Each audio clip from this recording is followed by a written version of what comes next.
नमस्कार, आप देख रहे हैं वीके न्यूज। मैं हूं दिवाकर विक्रम सिंह। पन्नू और निज्जर को लेकर के अक्सर भारत पर सवाल उठाया गया है। सवाल उठाने वाले और कोई नहीं बल्कि भारत के रणनीतिक सहयोगी हैं और वो भी पूरी दुनिया में हर एक मुद्दे पर प्रमुख भूमिका अदा करते हैं।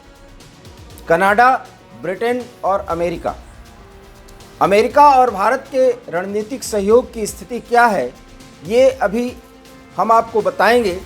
लेकिन उसके पहले जिस तरीके से इस मुद्दे पर भारत को घेरने की कोशिश की जा रही है, उसमें अब मीडिया भी शामिल हो गया है। फाइनेंशियल टाइम्स जो ब्रिटिश और अमेरिकी रुख को पूरी दुनिया में सार्वजनिक करता है और दुनिया की आर्थिक नीतियों को लेकर के अपनी टिप्पणियां करता है, और इस पर जो टिप्पणी होती है उस पर सबकी नज़र होती है।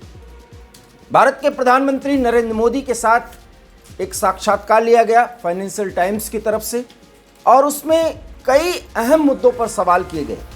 वो सवाल क्या क्या रहे उस पर बात बाद में, लेकिन पन्नू के मुद्दे पर एक बड़ा तीखा सवाल किया गया कि क्या पन्नू को लेकर के या निज्जर को लेकर के जो कुछ भी भारत का दृष्टिकोण है वो उचित है, और क्या इससे भारत अमेरिका या भारत के रणनीतिक सहयोगियों के साथ संबंध खराब नहीं हो जाएगा।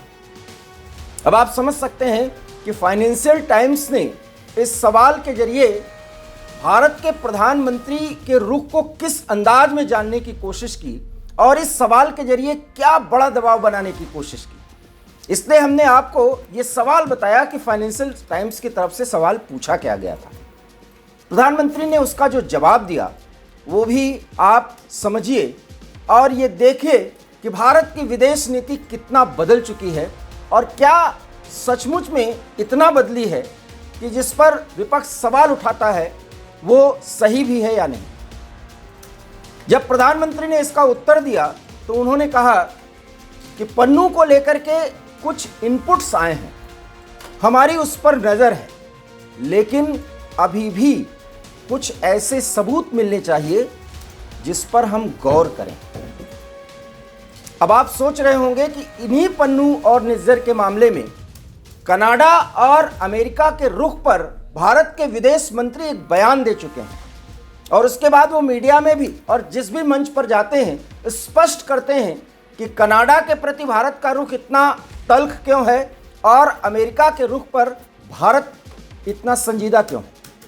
लेकिन प्रधानमंत्री ने बिल्कुल उससे आगे जाकर के बात कही है और स्पष्ट कर दिया, क्योंकि सवाल उनसे पूछा गया था। एक विदेश मंत्री का जवाब और एक प्रधानमंत्री के जवाब के मायने समझिए, और जो विदेश मंत्री ने कहा उससे कितना आगे बढ़कर के प्रधानमंत्री ने बोल दिया।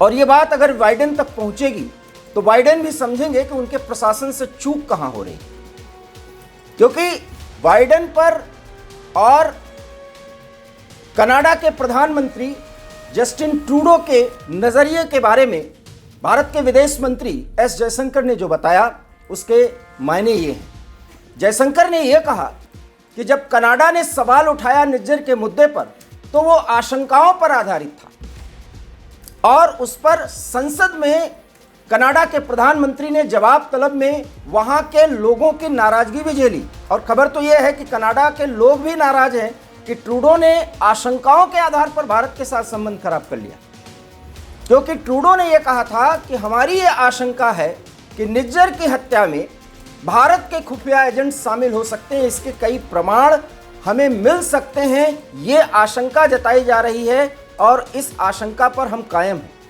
आशंकाओं पर भारत के ऊपर इतना बड़ा तोहमत, क्योंकि भारत की विदेश नीति में किसी भी दूसरे देश की धरती पर जाकर कोई भी ऑफेंसिव कार्रवाई करने की इजाजत नहीं है। ये भारत की विदेश नीति में है, क्योंकि इस तरह की कार्रवाई अमेरिका करता रहा है या इजराइल करता है, लेकिन भारत के विदेश नीति में ऐसा नहीं है। कूटनीति के जरिए भारत अपने खिलाफ होने वाले कार्रवाई को या षड्यंत्र को बाकायदा बताता है। डोजियर्स दिए जाते हैं, आपको पता होगा डोजियर्स का जब भी जिक्र आता है तो पाकिस्तान के संदर्भ में आता है। दाऊद इब्राहिम जिसकी चर्चा पिछले 3-4 दिनों से आप सुन रहे हैं कि वो मर गया, कि बेहोश है, कि हॉस्पिटल में है, हमने इसके बारे में भी आपको बताया। इसके बारे में डोजियर 2004 में ही दिया गया। डोजियर एक पूरा सबूत होता है कि ये प्रमाण है, इस पर कार्रवाई करिए। कार्रवाई करना और न करना उस देश पर निर्भर है। भारत की ये रणनीति होती है। लेकिन बिना किसी डोजियर के कनाडा के प्रधानमंत्री ने भारत को यूं ही समझ लिया था और भारत ने उसका जवाब दे दिया। और यही बात विदेश मंत्री ने बताई। अमेरिका ने भी कनाडा के ही मुद्दे को आगे बढ़ाते हुए पन्नू के संदर्भ में एक जानकारी, वो भी अभी आधिकारिक तौर पर शेयर नहीं की है, प्रधानमंत्री के इंटरव्यू में दिए गए जवाब से यही साबित होता है। वही हम आपको बताना चाहते हैं, जिसमें यह कहा गया कि एक भारतीय नागरिक जो भारत की सरकार की सेवा में है, अब हम आपको ये नहीं बताना चाहते कि वो भारत सरकार की सेवा में अगर वो व्यक्ति है, जिसको प्रधानमंत्री ने भी माना। प्रधानमंत्री ने कहा कि अगर हमारा अधिकारी जो भारत का नागरिक है, अगर वो ऐसा उसे पाया गया तो फिर उसके संबंध में प्रमाण दिया जाए, हम आगे देखेंगे कि हमें क्या करना है। मतलब और मायने समझिए। मतलब बताने की कोशिश ये की जा रही है कि जिस निखिल गुप्ता का जिक्र किया गया उसे भी भारत का एजेंट या भारत की खुफिया संस्था का एजेंट बताया जा रहा है। और इसके बारे में एफबीआई की एक टीम पिछले सप्ताह भारत के दौरे पर भी आई थी। हालांकि वो बहुत ही पॉजिटिव जेस्चर्स में मुलाकात हुई, दोनों देशों के खुफिया संस्थाओं के लोग भी मिले। बताया ये भी जा रहा है कि रॉ के भी अधिकारी से भी बातचीत हुई। इसके बाद फाइनेंशियल टाइम्स ने ये इंटरव्यू ऑर्गेनाइज किया, क्योंकि इतने बड़े अखबारों के पीछे भी एक लॉबिंग होती है, वो हम आपको बताना चाह रहे हैं। और फाइनेंशियल टाइम्स ने कनाडा और अमेरिका के दृष्टिकोण को रख करके ये प्रधानमंत्री से सवाल किया। प्रधानमंत्री ने अमेरिका को भी बता दिया, जब तक आप पुख्ता प्रमाण नहीं देंगे, न हम ये स्वीकार करेंगे कि वह हमारा नागरिक इस तरह के कार्रवाई में लिप्त था, और न हम ये मानेंगे कि वो कोई खुफिया एजेंट या खुफिया कार्रवाई की भूमिका में था। इसके बाद फाइनेंशियल टाइम्स ने कहा कि क्या आपको लगता है कि इससे भारत और अमेरिका के संबंध खराब तो नहीं हो जाएंगे? प्रधानमंत्री का जवाब था, दोनों देशों के रणनीतिक सहयोग की स्थिति को परखिए। प्रधानमंत्री ने जो कहा मैं आपको वही बता रहा हूं। दोनों इस देशों के संबंधों की स्थिति को परखिए। हम नहीं चाहते, हम अर्थात भारत और अमेरिका, कि एक दूसरे के साथ संबंध को खराब करें। इसके भी मायने समझिए, क्योंकि प्रधानमंत्री नरेंद्र मोदी ने एक बार फिर स्पष्ट किया कि जितनी जरूरत भारत को अमेरिका की है, उतनी ही जरूरत अमेरिका को भारत की। और उसके बाद इस संबंध में कोई भी सवाल जवाब नहीं किया गया। मायने और मतलब साफ हैं। फाइनेंशियल टाइम्स हो या कोई कूटनीतिक चैनल हो, उसके जरिए अगर अमेरिका ये बताने और जताने की कोशिश करेगा कि जिस तरीके से उसकी खुफिया संस्था विदेशों में काम करती रही, और वो भी तब जबकि सोवियत संघ का एरा था और अमेरिका का एरा था, जहां पर अमेरिकी खुफिया संस्था किसी भी देश में अपने ही जाल को इस तरह से बुनती थी और अपने ही लोगों को सामने रख करके क्या क्या कुछ करवा देती थी। सरकारें तक अमेरिका की खुफिया संस्था ने बदलवाई हैं, लेकिन अमेरिका उन सबको आज नहीं देखता। और भारत ने इसीलिए कहा कि पहले प्रमाण दिए जाएं, और बिना प्रमाण के अगर भारत पर कोई सवाल उठाया जाता है तो वो देखने योग्य भी नहीं है। ये भी बताया, क्योंकि बहुत बड़े आरोप के पीछे अगर कोई तर्क होता है, कोई प्रमाण होते हैं, तो उसकी जांच होगी।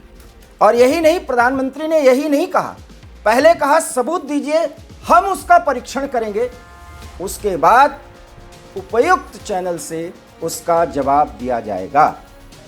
दो टूक कर दिया प्रधानमंत्री ने अमेरिका के साथ संबंधों को।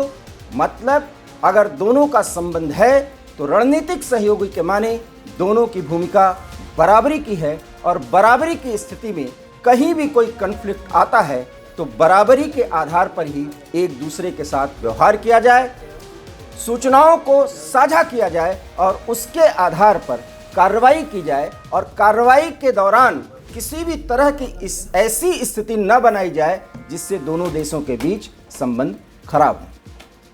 तो फाइनेंशियल टाइम्स के तरफ से पूछे गए सवाल के मायने और प्रधानमंत्री के जवाब के मायने समझाते हुए हमने आपको बताने की कोशिश की है कि भारत की विदेश नीति किस स्तर पर बदल गई, जो दुनिया के सबसे बड़े ताकतवर देश अमेरिका के साथ भी अपने संबंध को बताने की प्रक्रिया में भारत के प्रधानमंत्री ने स्पष्ट कर दिया कि अब बराबरी के आधार पर ही कोई समझौते होंगे और बराबरी के आधार पर ही मतभेद भी सुलझाए जाएंगे। हमारी ये खबर आपको कैसी लगी, इस पर प्रतिक्रिया दीजिए, कमेंट्स दीजिए दोनों देशों के संबंधों के संदर्भ में, और देखते रहिए वीके न्यूज़। मुझे दीजिए इजाज़त, नमस्कार। वीके न्यूज़, राष्ट्र के नाम।